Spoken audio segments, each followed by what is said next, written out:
Здравейте! В днешното ревю ще ви покажа модул за вграждане Wi-Fi IP с каталожен номер 253. Това е една висококачествена камера, която заснима HD видео в различни резолюции. Разполага с 5 мегапикселов обектив. Благодарение на мобилното си приложение, което е разработено за Android и iOS, камерата може да се настройва и конфигурира. Ъгъла на обектива е 90 градуса.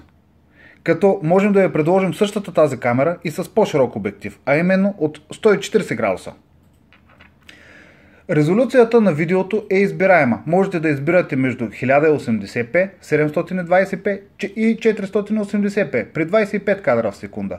Видеоформата е AVI с компресия H264.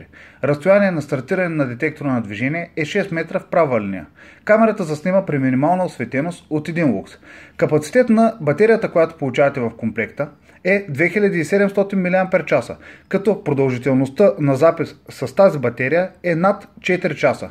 По желание на клиента можем да предложим камерата с 4000, 8000 или по-голяма мАч батерия. Обхвата за записване на аудио е 5 квадратни метра. Работната температура на камерата е от минус 10 до 60 градуса.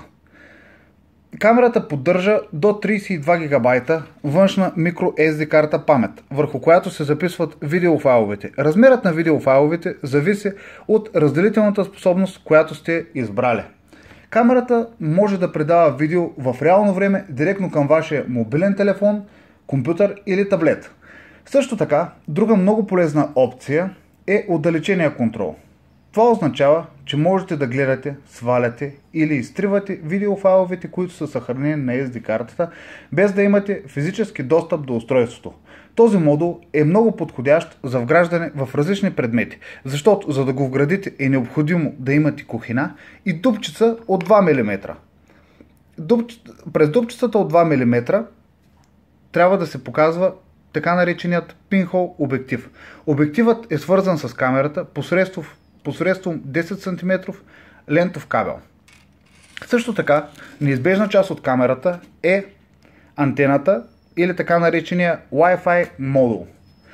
Друго важно предимство е, че тази камера може да работи директно свързана към електрическата мрежа. Това ще рече, че можете да записвате с месеци, дори и повече, без да се налага да спирате камерата, презареждате батерията и така нататък. В следващата част на това ревю ще ви покажа мобилното приложение и реален запис от устройството.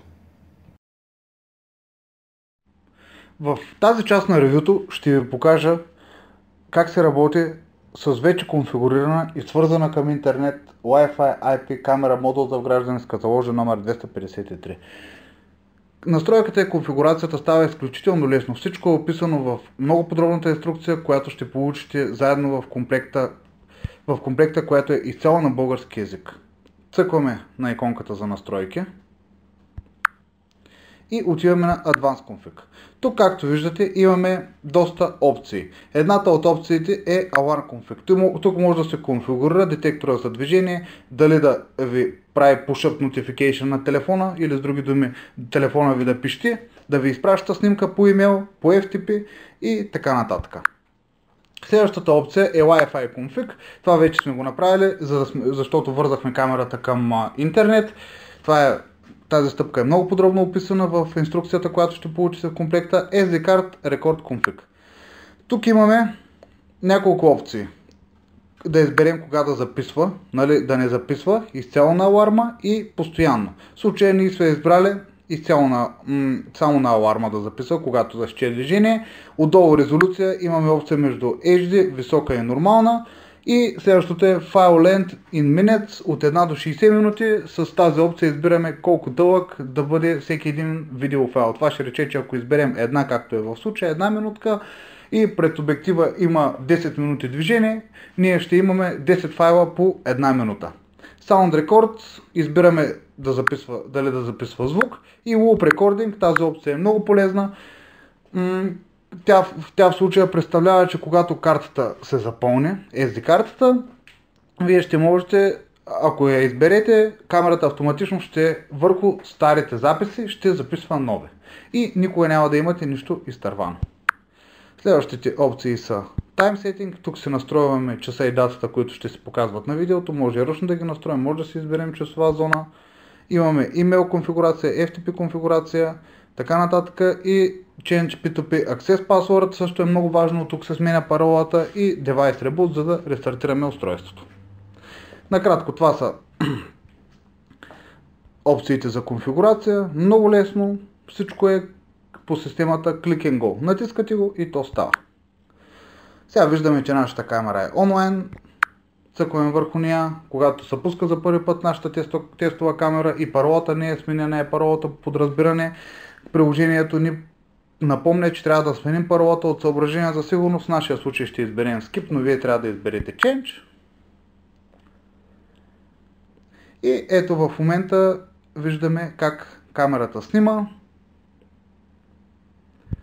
Когато цъкнем, имаме опция за звук. Дали да записва локално на устройството, може да въртим картината и най-важното нещо е да си изберем резолюцията. Когато изберем Low Bandwidth, в случая ниска резолюция е когато интернета ви е по-слаб, ако интернета ви е хубав, може да изберете Normal High или ако ви е много хубав интернета, може да изберете HD. Имайте предвид, че това не е какво камерата ще запише, това е видео стриминг канал или с други думи с какво качество ще предава. При всяко едно положение с Normal или с High ще бъде повече от достатъчно, за да видите това, от което имате нужда. Така, сега, когато натиснем това бутонче с фотоапаратчето, Snapshot Save, в момента направихме снимка, която се запази на телефона.